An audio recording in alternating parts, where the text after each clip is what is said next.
Hello, in this tutorial we are going to learn about dim command.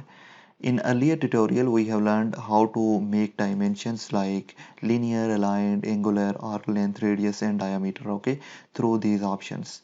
But through dim command you can just use all of these dimensions once. For example, this is the option for this, okay. This dimension, simply I will click over here to activate this one, or I can simply use this command dim to activate this one. So I will hit enter, and then you can see here at command line it is giving me multiple options: angular, baseline, continuous, ordinates, okay. So for example, I want to just make the horizontal dimension here or vertical dimension here. So simply what I will do, I will just hover this mouse cursor over here, and you will notice here it is going to change into pick box, okay. So when it will change into pick box, I will click over that line that I want to measure. So I will click over here, and then it is going to make a dimension as horizontal dimension. You can see here it is just giving the dimension, so I will just place it somewhere here, okay. Now what if I just want to make the vertical dimension, for example here. So I'm hovering over on this line and it is going to change into pick box. Then I will just click over this line, and then I will place it somewhere here, okay. Now what if I just want to make the dimension of this polygon here. So you will notice here when I am just hovering this over this line, okay, and it is just change into pick box, and I can just measure this length as well, okay. Instead of using align command, you can directly use this dim command to just find out the dimension in multiple ways. So I will click over here. Now what if I just want to measure the angle here.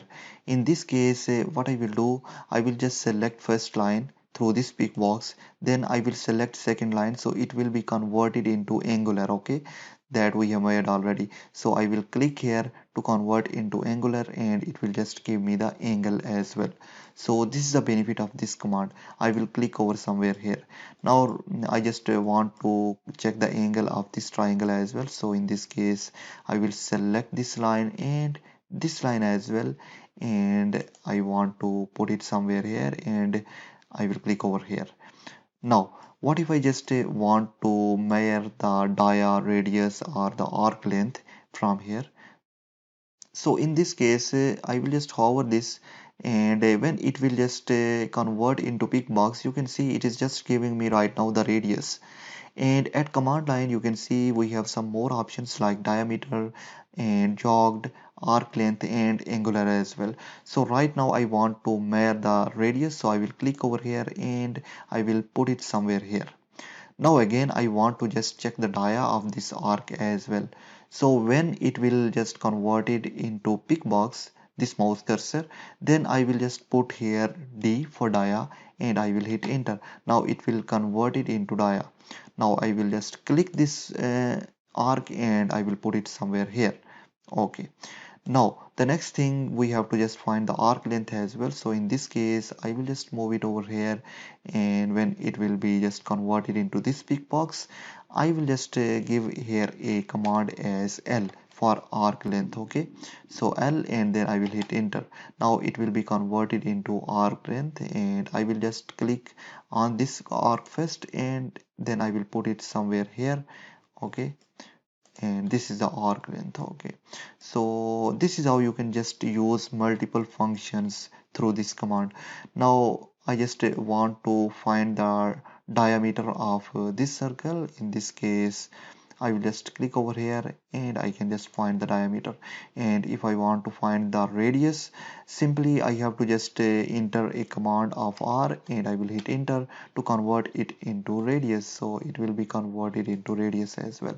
So you can see here we have just find the horizontal, vertical distance as well, and this inclined angle, and we have just find the dia of arc, radius of arc, arc length, and dia and the radius of circle as well through one command. Now you can just use this command separately as well. For example, I want to just delete all of these dimensions from here, okay, and I want to just use it one by one. So I will just select all of these, and I want to delete this one from here. Okay, let me just delete it over here, and then I will go here to activate this one. I will click over here, and then for example right now I want to just make a linear dimension, so I will give first point and second point to make a linear dimension. Now I will just escape this one, and I want to just create a dimension over here. Okay, so escape this one. Again I will go here and I will activate this one. Then I will just give first point and then second point to make this kind of dimension. Now again I will escape this one, and again I will go here in this dimension. I will activate this one. Now at command line you can see one of the option that is angular, and I want to just find the angle here. So in this case I will put here A and I will hit enter. Now I will just select first line and then second line. Okay, so it will just give me the angle as well. Now let me just escape this, and I want to just find the dia, radius and length of this arc. So in this case again I will activate this one, and I will just hover this over this arc, and you can notice here at command line you have just multiple options: radius, diameter and angular as well. So if you want to just find out the angle, you have to just give a command of A, for dia D, and for radius R. For right now I just want arc length, so I will click over here to find the arc length. And if you want to find the radius, so in that case you have to just give R at command line and you will hit enter to find the radius.